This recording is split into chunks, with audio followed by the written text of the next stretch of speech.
Hello, podcast listeners.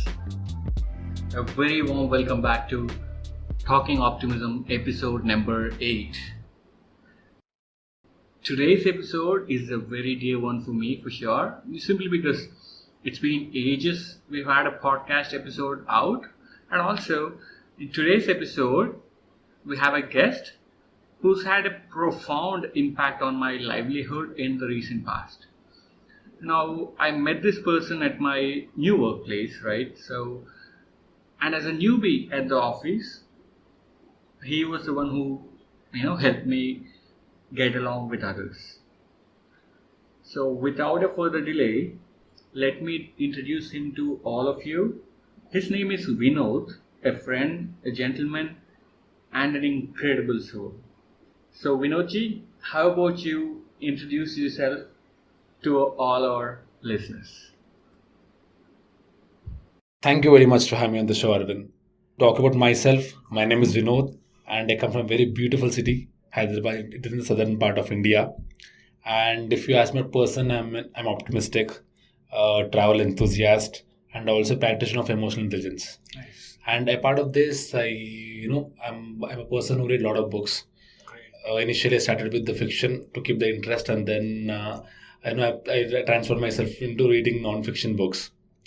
The book which I lately read is Death, and a part of that, I wanted to read it, but I didn't read it. yeah, you must read it.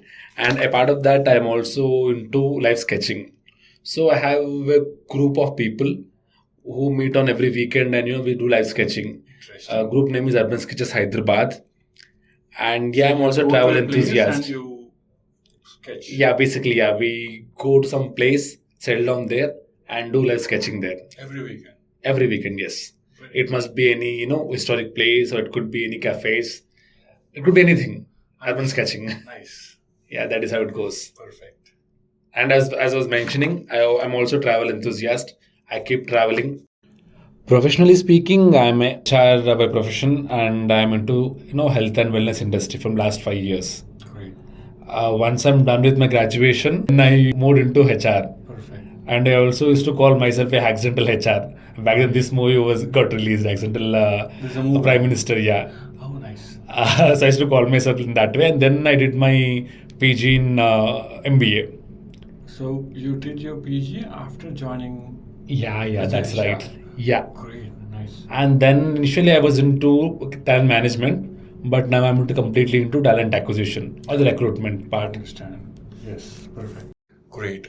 Thank you so much for introducing yourself, Vinod. Now, again, as you know the show, I would be asking you 5 questions, Okay, and we would like your responses, right? sure. Thank you so much. Now, my first question to you is basically, as someone who has known you personally for some time now, I really feel that you value connections and community a lot. I see you always talking to people, communicating with people, interacting with people, right? Basically, the way you communicate with people and the energy you bring into every conversation are a few things I'm really a fan of. So, So sweet of you. but could you please tell us what elements do you think made you the way you are today? It's basically my family, my upbringing, and most of the time I was with my grandparents, and they had a general store which I used to manage. Understand. So from then I deal with clients day in and day out from my childhood. Great. So So what was the age? I was somewhere on 12, 13. Very young. So I used to manage at that age, and they used to completely hand over the stall to me, and they used to go on vacation for some time. Perfect. So from then I got used to communicating to people a lot, and I'm from old city of Hyderabad, as you know. Yes. So I like, and once I moved to Malkajgiri, the Hindi speaking crowd has been reduced in my life. Understand. Okay. So in the shop, I have the opportunity to talk in Hindi. So I like talking Hindi with people, so I communicate in that way. Nice. Nice. So that's what you think made you. Perhaps, and as well as my profession as well. Great. I am a HR profession, so it is mandate for me to communicate with people. Of course. That is how things got inculcated. Perfect. Nice to know. But it's not just that you're communicating, right? When I asked you the question, what I really meant was like you're not simply talking. You're bringing your energy. You're bringing all the positive vibes in almost all of the conversations, right? So, for example, like even today or day before, you're one of the first and few people who greet all the people who are walking in and out of the door, right? So that's one thing I really, really admire. As you mentioned, working in your family business. Yeah. Perfect, great. Nice to know. So, I mean, this came after I read Mahabharata. So, if you know, Lord Krishna is very much familiar with everyone, and in fact, don't address people with names and stuff. You always develop a relationship with them. If for Draupadi, Sakhi he calls. So it's the same thing with watching Mahabharata episodes a lot, and then I also read some text. So maybe it's because of that. Perfect, great. I really see that as a very, very valuable asset. So, Thank you. great. Thank you so much. Now, as you brought Mahabharata into the picture, I definitely see you as a spiritual person. I mean, when I say spiritual person, I mean our age, for 27. I'm a little older, but again, still, for our age, being spiritually inclined, in our conversations, we speak about our ancient scripts, our Right. Vedas and Puranas, right? So, as I see, you read few of them and you're into them, you're aligned with the values, the culture, right? Could you tell me how all of that influenced or benefited your approach in HR while making decisions? Right. First, let us know understand how did I become spiritual in the first place. Great, sure. Just before the 3 to 4 years, I was complete Nastic. For all of those listening, Nastic basically means Yeah, a non-believer. yes, great. So what happened is, for me, not believing in God is cool. Maybe because of Indian education system. And that is how I was before 4 years. I don't used to believe anything. And surprisingly, what happened is I planned for a vacation to Goa on my birthday. Cool. It's in 2021, 10th of September. That day is also one of the festival. That is Ganesh Chaturthi. So I was staying in Kalanget near to Baga Beach. Nice. I thought I'll party, I'll enjoy a lot, and these things were running in my head. On 9th of September, what happened is I saw a lady. She was doing a Tulsi Puja with a lot of dedication. That was not something I was expecting in Goa. Exactly, yes. I thought like completely party and everything. That was something surprising. And then a day passed. I partied a lot, but that was got recorded very strongly in my brain. Yes. And next day, I'm going out. It was on my birthday. I was going out, and then I saw a guy who was driving an Activa, and behind him another guy sitting. Was properly carrying a puja thali because it was Ganesh Chaturthi. Perhaps he's going to a temple and coming back from there, I guess. Then I felt like, okay, this is also cool, right? And then I questioned myself, what is cool, what is not cool. And then I understood being spiritual is also cool. It's not like because I became spiritual because of that. Understand. But just it got recorded. From my childhood, what happens is being spiritual is not cool. That is what was my thinking. Understand. And then later, it is very funny. I saw daily soaps in Hindi, Ramayana. It could be Mahabharata. It could be, and it has lot of detailing, lot of questions arised in my mind. Like, okay, if this is this, then what happened next? Of course, in daily soap, they can't give you everything in detail. So then I started reading few scriptures. That is when I understood, oh, it is making sense. And what I was believing is it's a mere lie for that day. Yeah. My belief system got collapsed that day. And then I started going to temples. And I've been to this temple called Srisailam. Srisailam. I know it as Shiva's temple. Yes, exactly. I took darshan, and just behind Shiva's temple there is another temple. I don't know what it is. I just went and I was just praying there. I just opened my eyes and then saw. I felt like Sakshat, Divine Mother is sitting there. I asked one of my friend, like, why this so special? I mean, I could see that there's some person sitting there, like, it is so divine. Then I asked him. Then he told like it is one of the 18 Shakti Pitas. 18 Shakti Pitas. We have 18 Shakti Pitas. We have 52 in Indian subcontinent. In which top 18 are these. That is fifth Shakti Pita, if I'm not wrong. I'm not very sure about the number, but it's one of the 18 Shakti Pitas. Perfect. And I felt the energy there. That is when I understood, yeah, there is God. Because I felt that day. The positive The vibes. positive, the aura, what you call it as. That is when I started visiting temples. And now coming back to the question, how it influenced in your HR practice? Yes, I'm working from last 5 years. So during my tenure, I was both a non-believer and a believer. So I saw a drastic change in my behavior towards things. Like the way I used to react. I used to be very reactive. I used to always expect something if I do something. But after being a believer, everything has been changed basically. Now I don't do it for some result. I just enjoy the process. Everything what I do, I feel like, I do because God is making me to do this. It is His plan. So you're safe, you're secure. That kind of thing I get. You feel more secure. More secure. Great. And more positive also, more optimistic. Perfect. Lately I met with an accident. Initially, if something happened like this to me, I used to curse myself always. But then I felt like, The first reaction would be always. yeah. But then immediately after, just after it happened, I felt like, oh, maybe God has saved me from something very big, something from a big accident. Well, grateful. Yeah, always. Great to know. So it definitely made you a better person. Yeah, definitely. Perfect. Great to know. Thank you so much for sharing it with us.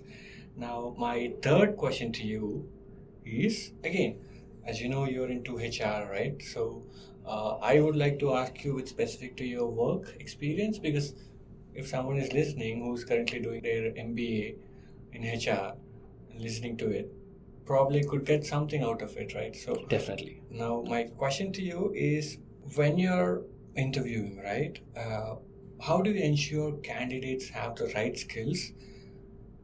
Of course, it's very important. If you ask me, skills and competencies are very important, but again, how do you ensure candidates have the right skills and also they fit well with the company's values and culture? Of course, if you ask this question, it will be very technical for me. But yeah, I'll make it very simpler. So there are two things. One is skill, and other thing is will. Okay, if a person is very skillful but is not willing, there is no point. He'll not work for you. Even in my in my experience, I recruited a person. He is highly skilled. We bought him at the higher package, but he's not performing for whatever reasons. And I had a meeting with him. That is when I understood. Maybe I would have assessed him, properly in my initial stage. That is when I understood this guy is highly skilled, but is not willing to work here. He's not having that will.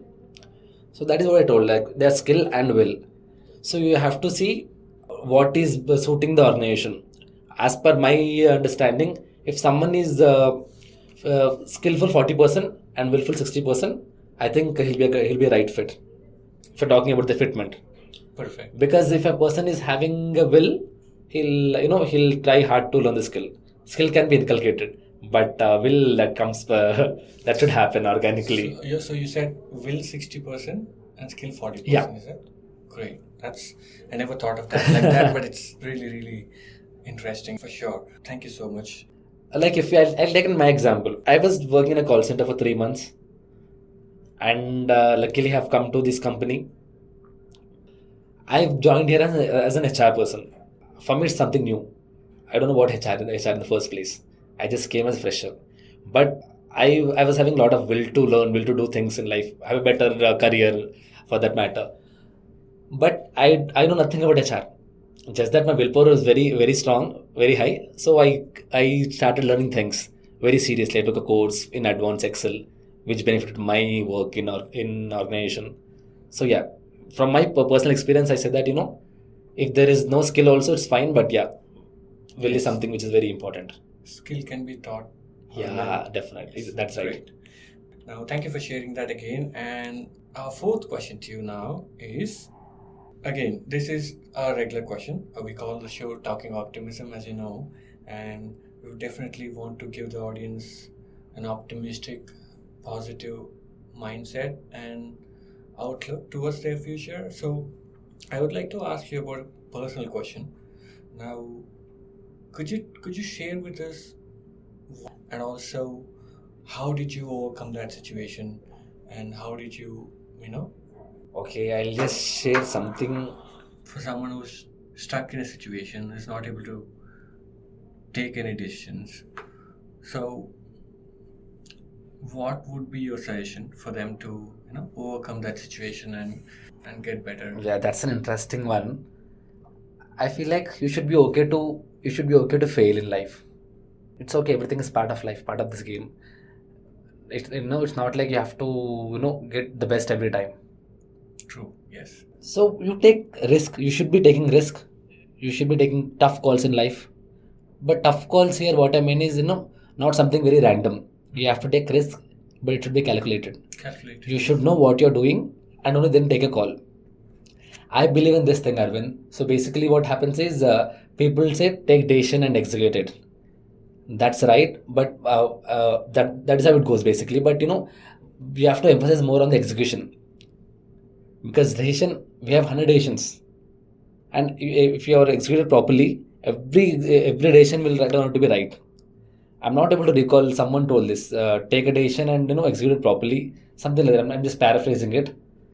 Take a decision and make it right, and make the decision right. I understand. That Yes. is something True. We call it practical optimism. It's not like being optimistic is, so it's about practical optimism. You work on your things to get them right. So, Right, exactly. So that is what I meant. So take calls, and yeah, people who are of my age, it's okay. Do something, take calls, and be optimistic. Things will manifest into reality very sure. But just that you have to focus. definitely. Now, with regards to same question again, it could be addition. For me, if I'm personally speaking, there are a lot of struggles I gone through. But again, if I look back now today, they all look silly. So the same time, at that time I was really struggling. It could be for a job, or it could be to learn something, or it could be in our college as well. So whatever the situations, those situations, I was struggling at the time. But again, now if I think back, it looks silly. But again, whatever the scenario you're in, I can definitely see that within 3 months or within probably 6 months, it doesn't really be that stressful. If you look back, it'll be all cool. So as you rightly mentioned, take a decision and make it right. It's all about executing. Perfect. Yeah, that is what I feel. Yes. Great. Thank you so much for sharing that with us. That's we call wisdom, right? Nice. Great. Now, the final question. Again, I had to think a lot about this question.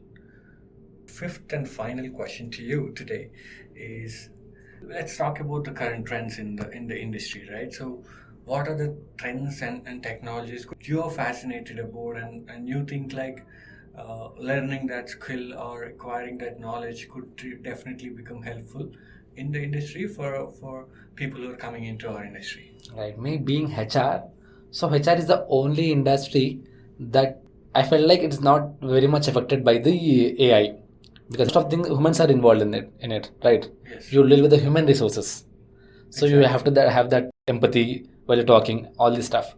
But anyways, what is very fascinating in HR for me is data science. Great. Nice. Whatever happens, everything happens for a reason. There must be some reason behind it. So if you get that data science into HR, you'll be knowing why the attritions are high, why the revenues are going down. Great. We So have big data science. exactly, big data, how to create the primary data, how to use the secondary data for in the In decision HR, making yes. in the HR basically. Great. In decision, basically HR work is to take a decision, right? And to Right. take a calls. But we need good backing to take a decision. It's not like randomly I take a decision here and then make it right. With this regard. In this regard, yes. It Yeah. doesn't work in this regard. Come on. Yeah, so you need some data. Previously, we used to use Excel sheets, which will give a vague knowledge about it. That is also helpful, definitely. But now, if you do this data science, you can take good decisions. Great. I mean, of course, decision making comes with not all decisions are right, isn't it? Understand, But if the probability is high, Now with probability of taking good Perfect. right decisions. Understand. With the proper data, the probability of that decision becoming good is high. Right. Perfect. Perfect. We get result oriented. Yes, definitely. It could get really result oriented, and you can see the results. As you Yeah, mentioned. Perfect. Now, do you see any specific technologies or specific tools or specific, as you mentioned, Excel? Tools, I'm not sure, but lately I've seen brochures of lot of business schools. They are coming up with HR distillation course, data science. Understand. ISBC also offering a course, and I've gone through the syllabus. I mean, the thing what they teach, it's really very helpful. I feel like companies should make it mandate at least two people in the department is having Data science degree in exactly. That is when it becomes so easy Great. for them to take decisions, and as well as for the department to grow, to flourish. I mean, like the business basically. So HR calls will affect the business. Understand. So data science and HR together, it could be. Yeah, so I would recommend who all are want to be an HR or aspirational HRs. So I would definitely recommend them to do one of the course, not only from the B schools. I just give an example there, but that will be really helpful for them for their career. Perfect. So data science is definitely helpful. Yes, great. Along Yes. with the HR, it could go a long way. Perfect. Thank you so much, Vinod. It's a pleasure speaking to you, and thank you so much for your time. But again, before we go, I'm not sure if you're aware of it, but we have this thing called a rapid fire, right? Ooh. So I'll ask you 5. This is rapid something which fire I'm not questions. expecting. Great. Nice. It was great when you're not expecting. But again, if you were to listen to one of the shows, one of the episodes, like completely, you will get to know it. Right? It's fine. Now, the questions, again, generally, I don't prepare rapid fire questions myself. I generally think about them looking at the person in front of me. Right now, the first question to you in rapid fire is, how would you describe a perfect date? That's very interesting. It had to be quick, I guess. A coffee date? Coffee date is Yeah. perfect for you. You like coffee. Yeah, Great. I mean espresso. Nice to know. Espresso, a double shot espresso. Great. Now, your favorite holiday destination? It would definitely be Bali. Bali, Bali, Indonesia. Indonesia. That's great selection of choice. And the third question is, who's your celebrity crush? Yeah, it's Kangana Ranaut. Kangana Ranaut, interesting again. And the fourth question, tell me something about yourself that not anyone knows about you. I mean, not most So people knows about let us you. read a secret. There's nothing such. My life is actually an open book, to be honest. But yeah, lately I'm into this part of USK Hyderabad. I do sketch. Great. Sketching art. Now, my final question is like, what do you think the people who are younger than us have that we don't have? In the very young age, they have access to a lot of information which we didn't had. Perfect. Great. Like, ample of information. Yeah. Great. Thank you so much. So that's all the 5 questions I had for you in our rapid fire. It was pleasure interacting with you. It was, Same here. Same thank here. you. It was Thank really you nice so talking much to you, for Arvind. your time, and thanks you for And as your show says, optimistic. You are an optimistic person. Thank you so much. Thank you. Thanks a lot.